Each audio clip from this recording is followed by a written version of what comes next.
Hello friend, this is Shivani Chauhan. Welcome to easy path education. Students, आज हम बात करेंगे डिफरेंस बिटवीन शोध गंगा, शोध गंगोत्री एंड शोध सुद्धि। तो इसके बारे में भी यूजीसी नेट ने काफ़ी बार पूछा है अपने पेपर में। अभी ये रिसेंट का ही टॉपिक है, शोध गंगा, शोध गंगोत्री एंड शोध सुद्धि। तो यूजीसी नेट भी फोकस कर रहा है जो टेक्नोलॉजीज जो हमारे इंडिया में आ रही हैं उनसे रिलेटेड क्वेश्चंस पूछने का। तो ये क्वेश्चंस भी रिपीटेडली 3-4 साल से पूछा जा रहा है, तो आपको बहुत ज़्यादा आपके एग्जाम पॉइंट ऑफ व्यू से काफ़ी ज़्यादा इंपॉर्टेंट है। पिछले साल भी आया था और उससे पिछले साल भी आया था, ठीक है। तो हर बार आता है ये क्वेश्चन, शोध गंगा, शोध गंगोत्री और शोध शुद्धि। तो इसके बारे में जानिए इस वीडियो के जरिए।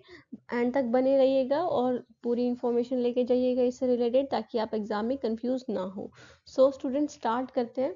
So first one is Shodh Ganga. Shodh Ganga is an online repository created by InfluBnet Center Information Library Network Center। तो शोध गंगा क्या है? एक ऑनलाइन रिपोजिटरी है जो किसने क्रिएट की? इन्फ्लिबनेट सेंटर। इन्फ्लिबनेट मतलब इंफॉर्मेशन लाइब्रेरी नेटवर्क सेंटर ने।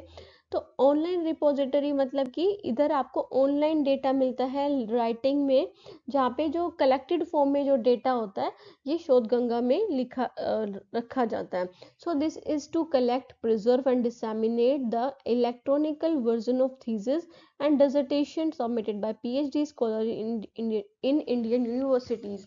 तो बेसिकली अगर हम बात करें तो शोध गंगा इंडियन यूनिवर्सिटीज में जो बच्चे थीसिस रिसर्च करते हैं, ठीक है, डिसर्टेशन लिखते हैं, थीसिस लिखते हैं, लाइक पीएचडी स्कॉलर्स, तो उनकी जो भी थीसिस और रिसर्च होती है वो बेसिकली इसमें कलेक्टेड फॉर्म में होती है, अलग अलग इंडियन यूनिवर्सिटीज़ की, ठीक है। तो दिस इज टू कलेक्ट, इसमें कलेक्ट होता है, प्रिजर्व होता है मतलब रखा हुआ होता है, कभी डिलीट नहीं होता है, और डिसैमिनेट, डिसैमिनेट मतलब कि स्प्रेड करना। जैसे कि अगर कोई शोध गंगा वेबसाइट ओपन करेगा तो उसे बहुत सारी अलग अलग यूनिवर्सिटीज़ के बेसिस पे उसे थीसिस मिल जाएंगे जो प्रीवियस रिसर्च स्टडीज हुई है उस इलेक्ट्रॉनिक वर्जन में, ठीक है। आप पीडीएफ फॉर्म में उसे क्या कर सकते हो? आप पीडीएफ फॉर्म में उसे डाउनलोड कर सकते हो कि आप अगर आपको रिसर्च करनी है आगे तो ये लिटरेचर रिव्यू के काम आती है बहुत ज़्यादा, ठीक है, या फिर रिसर्च गैप के काम आती है। सो दिस इज द शोध गंगा। फिर उसके बाद स्कोप क्या है शोध गंगा का? It serves as a national database that archives research work, making them accessible to the global research community।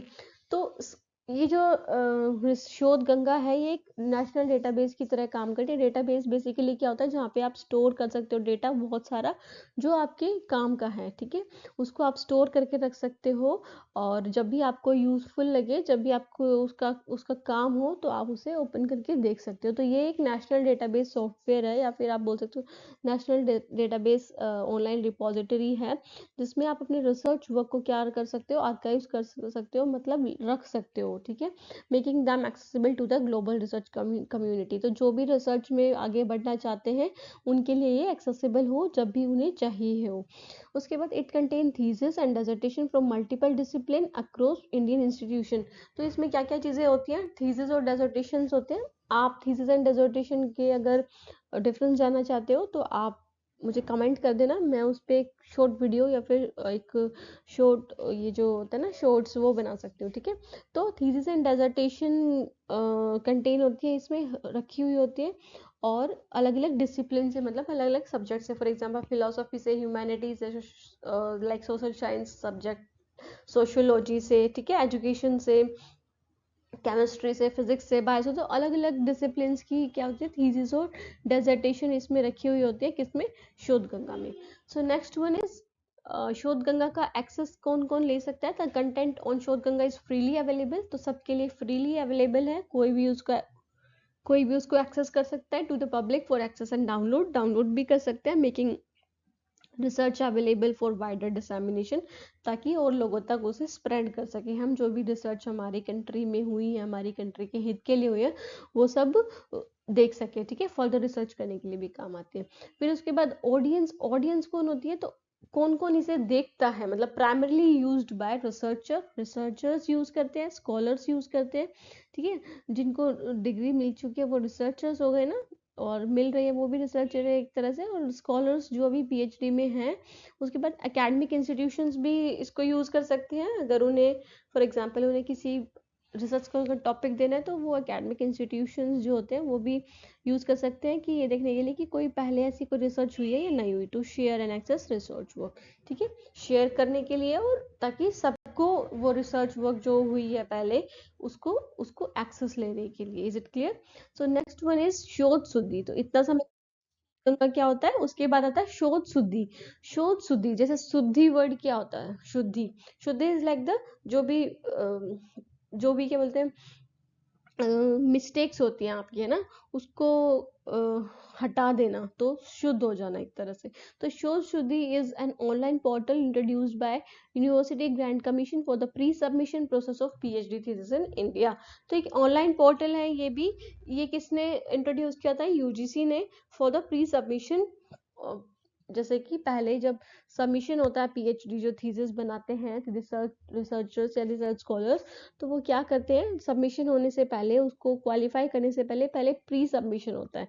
तो ये प्री सबमिशन प्रोसेस में काफी ज्यादा इंपॉर्टेंट होता है, किसके लिए, रिसर्चर्स के लिए। ठीक है, it is the online portal introduce by the UGC for the pre submission process of PhD thesis. तो प्री सबमिशन प्रोसेस के लिए बहुत ज्यादा इंपॉर्टेंट होता है ये क्या, शोध शुद्धि। तो it facilitate the registration and submission of PhD dissertation to the university and UGC for evaluation। तो ये क्या करता है, जो भी सबमिशन है और रजिस्ट्रेशन है वो दिखाता है किसको, to the universities and UGC for the evaluation, ताकि वो इवेल्युएट हो सके, उनकी थीसिस इवेल्युएट हो सके कि उन्होंने सही ढंग से वो रिसर्च की है या नहीं करी। तो बेसिकली जो शोध शुद्धि है वो यूज होता है प्लेजरिज्म चेक करने के लिए। ठीक है, जो भी प्लेजरिज्म हुई है, अगर कोई भी प्लेजरिज्म हुई है रिसर्च में, तो उसको चेक करने के लिए बेसिकली शोध शुद्धि का यूज किया जाता है, मतलब इवेलुएट करने के लिए कि रिसर्च में कुछ कॉपीड मटेरियल तो नहीं है बहुत ज्यादा मैटर में। ठीक है, सो स्कोप क्या है, the platform is aimed at streamlining the submission and authentication of PhD. तो ऑथेंटिकेशन करने के लिए हम यूज करते हैं इसको, शोध शुद्धि को। ठीक है, before they are officially submitted, कि उससे पहले की पहले शोध शुद्धि पे वो प्लेजरिज्म चेक होगा। फिर उसके बाद ये देखेंगे कि हाँ वो अगर उसमें प्लेजरिज्म जैसे कुछ परसेंटेज बनाए हुए हैं, कुछ लेवल्स बनाए हुए हैं, अगर उस लेवल से ऊपर है तो वो उसको क्या कर देंगे, रीसबमिट करने के लिए बोल देंगे, या फिर डिबार्ट कर देंगे अपने डिपार्टमेंट से, अपनी यूनिवर्सिटी से, कि आप अगर वो बहुत ज्यादा कॉपीड मटेरियल होगा तो उसको इस डर से कि ना हो ऐसा, तो पहले प्री सबमिशन में क्या होता है, प्लेजरिज्म चेक होता है, फिर उसके बाद उसको सबमिट करते हैं, जो भी एरर्स है उसको हटाने के बाद। ठीक है, university institution for evaluation and award for the degree. Next is show next is the primary function क्या है शोध शुद्धि का, तो शोध शुद्धि helps in submission process, submission process में हेल्प करती है, ensuring that a researchers work compiles with the UGC guideline. तो ये दिखाने में हेल्प करती है कि एक रिसर्चर ने यूजीसी गाइडलाइन में ही रहकर, यूजीसी की जो गाइडलाइंस है, रूल्स रेगुलेशंस है, उसमें ही रहकर पूरी रिसर्च की है, अपना जो डेकोरम है वो मेंटेन किया है। ठीक है, अपनी रोल्स एंड रिस्पॉन्सिबिलिटी निभाई है, एथिक्स वगैरह नहीं तोड़े हैं, ठीक है, मिसकंडक्ट नहीं किया है। तो वो सब चेक करने के लिए हम शोध शुद्धि को यूज करते हैं। तो it also helps in verifying anti plagiarism check. ठीक है, तो ये जो भी अगर कोई भी कॉपीड मटेरियल है, plagiarism is related to the copy of data, तो अगर कॉपीड मटेरियल है तो क्या होगा, वो इसमें चेक हो जाएगा पहले ही, ताकि फिर सबमिशन के टाइम पे दिक्कत ना हो, वो पहले ही चेक हो जाए पूरी तरह से, और उसमें जो मिस्टेक्स है वो हट जाए। तो इसलिए इसको शोध शुद्धि बोला जाता है। शुद्धि मीन्स कि किसी चीज को ठीक करना। ठीक है, अगर कुछ गलत है तो for the submitted thesis to ensure its originality before submission. ठीक है, कि वो ओरिजिनल डॉक्यूमेंट है। उसके बाद एक्सेस कौन ले सकता है, तो ये किसके लिए एक्सेस है, सिर्फ यूनिवर्सिटीज के लिए एक्सेस। यूनिवर्सिटीज इसको यूज कर सकते हैं और रिसर्चर यूज कर सकते हैं, जो और वो रिसर्चर जो अपनी जो थीसिस है वो सबमिट कराने जा रहे हैं, तो फाइनल रिव्यू के लिए इसे क्या कर सकते हैं, यूज कर सकते हैं शोध शुद्धि को। तो it is not open access platform like Shodhganga. तो ये सबके लिए फ्री नहीं है। Is it clear?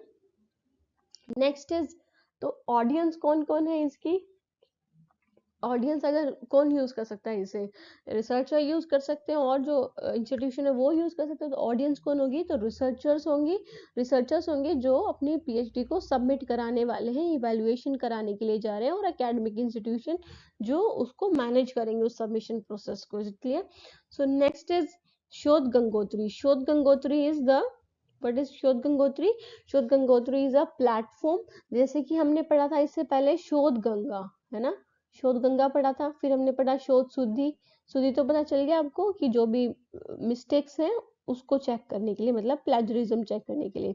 तो शोध गंगा क्या था? गंगा तो देखो एक बड़ी रिवर होती है ना, गंगा बड़ी रिवर है, तो गंगोत्री को हम क्या बोलते हैं? गंगोत्री को छोटी रिवर है, मतलब गंगा का छोटा पार्ट गंगोत्री, ठीक है। तो गंगा में क्या था? शोध गंगा में क्या था? थीसिस और डिसर्टेशन थी। ऐसे ही गंगोत्री में क्या चीजें सबमिट होती है वो उसके बारे में जानेंगे, वो एक छोटा रूप है किसका? गंगा का। तो Shodh Gangotri is a platform developed by UGC, university grant commission, and managed by INFLIBNET centre, information library network centre, designed to achieve and disseminate research proposal for the PhD students in India। तो ये किस लिए बनाई गई है?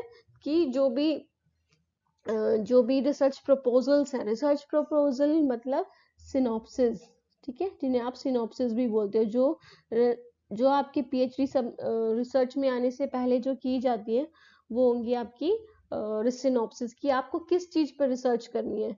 वो सारी जो चीजें आती हैं वो आती है शोध गंगोत्री में, ठीक है, कि किसी और बच्चे ने वो रिसर्च तो नहीं की हुई, वो आप शोध गंगोत्री पे उसके सिनॉप्सिस या फिर रिसर्च प्रपोजल देखकर देख सकते हो और फिर अपनी रिसर्च को फर्दर इम्प्लीमेंट कर सकते हो। तो स्कोप क्या था? Repository contain pre PhD research proposal from scholars across India. तो जो भी इंडिया में जो pre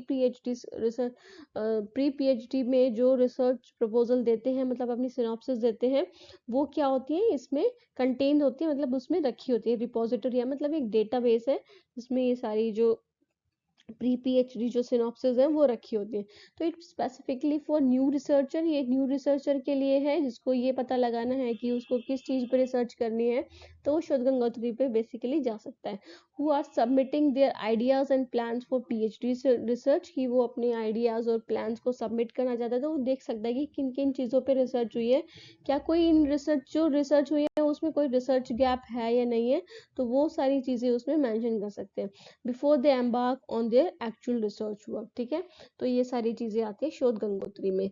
next is how it works, कैसे ये काम करता है। तो scholars prepare to pursue their PhD research submit their research proposal to their, for example जैसे कि पीएचडी में आने से पहले स्कॉलर्स को करना पड़ता है रिसर्च प्रपोजल तैयार, रिसर्च प्रपोजल या फिर आप बोल सकते हो सिनॉप्सिस तैयार करनी पड़ती है। उसमें उसे सब कुछ मेंशन करना था कि वो कौन से टॉपिक पर रिसर्च करना चाहता है, क्या उसके हाइपोथेसिस, क्या उसके एम्स रहेंगे, ठीक है, तो क्या लिटरेचर रिव्यू है, और कोई अगर रिसर्च गैप है तो वो भी सब मेंशन करना होता है इसमें, ठीक है, क्या मेथोडोलॉजी यूज होंगी, ठीक है, और अलग अलग वेज ऑफ सैंपल का यूज होगा या फिर डेटा कौन से फॉर्म में होगा, रिसर्च कौन से होगी, तो वो सारी चीजें मेंशन होती है रिसर्च प्रपोजल में। तो वो सब उसे सबमिट कराना पड़ता है before pursuing the PhD degree, ठीक है। तो research submit their research proposal to the respective university or institution which are then uploaded to शोध गंगोत्री। तो फिर उसके बाद अगर वो उस इंस्टीट्यूट को, ठीक है, उस डिपार्टमेंट को सही लगते तो वो उसको क्या करते हैं, शोध गंगोत्री पे डाल देते हैं, अपलोड कर देते हैं। The platform help ensure that proposals are well documented. तो प्लेटफॉर्म में ये देखा जाता है कि जो प्रपोजल है वो वेल डॉक्यूमेंटेड है या नहीं है, मतलब एक अच्छे स्टेप वाइज लिखा गया है या नहीं है, and available for reference by, और ये भी देखा जाता है कि वो रेफरेंस के तौर पे यूज किया जाए फ्यूचर रिसर्चर जो उस यूनिवर्सिटीज में फ्यूचर उस जिस यूनिवर्सिटीज में जो रिसर्चर एडमिशन लिया है वो उसको किसके तौर पे यूज कर सकते हैं, रेफरेंस के तौर पे, और ये यूनिवर्सिटी को इवैल्यूएशन के तौर पे भी यूज कर सकते हैं किसे, इस शोध गंगोत्री पे जो भी रिसर्च सिनॉप्सिस होती है या फिर आप रिसर्च प्रपोजल बोल सकते हो, वो सारी चीजें। सो एक्सेस कौन ले सकता है इसका? रेस्ट्रिक्टेड एक्सेस होता है इसका, मतलब सभी के लिए एक्सेस नहीं है। शोध Gangotri is primarily accessible to researcher, academic institution and universities. तो इसके अलावा कोई और इसको एक्सेस नहीं कर सकता, किनके अलावा? रिसर्चर्स के अलावा, एकेडमिक इंस्टीट्यूशन के अलावा, यूनिवर्सिटीज के अलावा। The research proposal are generally not openly available for public access but can be access by those with the appropriate credential, की जिसके पास सारी इंफॉर्मेशन है कि उसे किस लिए यूज करना है, तो फिर वो शोध गंगोत्री को यूज कर सकते हैं। Okay, next is audience. तो ऑडियंस कौन रहेगी इसकी? अभी जो जो इसको देख सकता है वही तो ऑडियंस होगी, जैसे कि पीएचडी स्कॉलर्स जो परस्यू करना चाहते हैं किसमें, पीएचडी में, who are in process of submitting the research proposal for approval.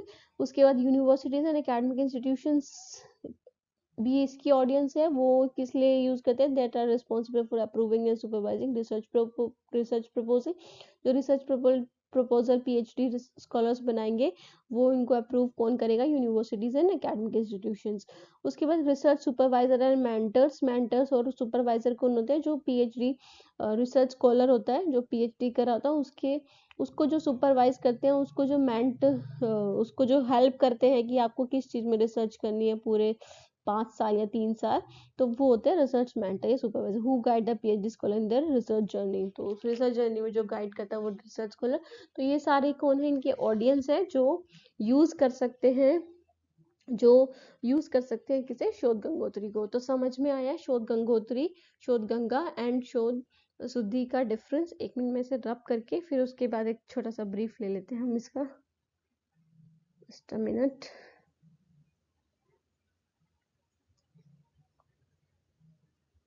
Student, सबसे पहले हमने पढ़ा था शोध गंगा के बारे में। शोध गंगा और शोध गंगोत्री के बीच में अगर आपको डिफरेंस जानना है तो इसी से याद रख सकते हैं निमोनिक से, कि गंगा क्या है? एक बड़ा रूप है और गंगोत्री गंगा का एक छोटा रूप है। ठीक है, तो गंगा में क्या होगा? थीसिस होंगी, ये डेजर्टेशन होगा। ठीक है, और जो गंगोत्री होगी उसमें क्या होगा? उस थीसिस करने से पहले क्या बनानी पड़ती है? रिसर्च को सिनॉप्सिस बनानी पड़ती है, रिसर्च प्रपोजल बनाना पड़ता है। ठीक है, छोटा रूप है किसका? थीसिस और डेजर्टेशन का। तो ऐसे ही इससे याद करना है। और शोध शुद्धि कैसे याद करोगे आप? Shuddhi is related to the mistakes. जो भी मिस्टेक्स है उनको सही करने के लिए जो चीजें की जाती हैं, जो एक्टिविटीज की जाती है, जैसे कि ये प्लेजरिज्म चेक करता है कि कोई प्लेजरिज्म है या नहीं है। और ये पीएचडी के सबमिट होने से पहले किया जाता है, मतलब प्री पीएचडी सबमिशन होता है ये। ठीक है, सॉरी, प्री सबमिशन होता है ये पीएचडी में, कि आप पहले इवेल्युएट कर लो कि कोई मिस्टेक्स हैं तो फिर उसको फिर करेक्ट करके उसके बाद सबमिशन कराना। तो दैट इज द थिंग। शोध गंगा, शोध गंगोत्री और शोध शुद्धि काफी इंपॉर्टेंट और काफी ज्यादा इजी एंड बहुत ज्यादा फ्रीक्वेंटली आज टॉपिक है, तो इसको जरूर पढ़ के जाइएगा। So thank you so much.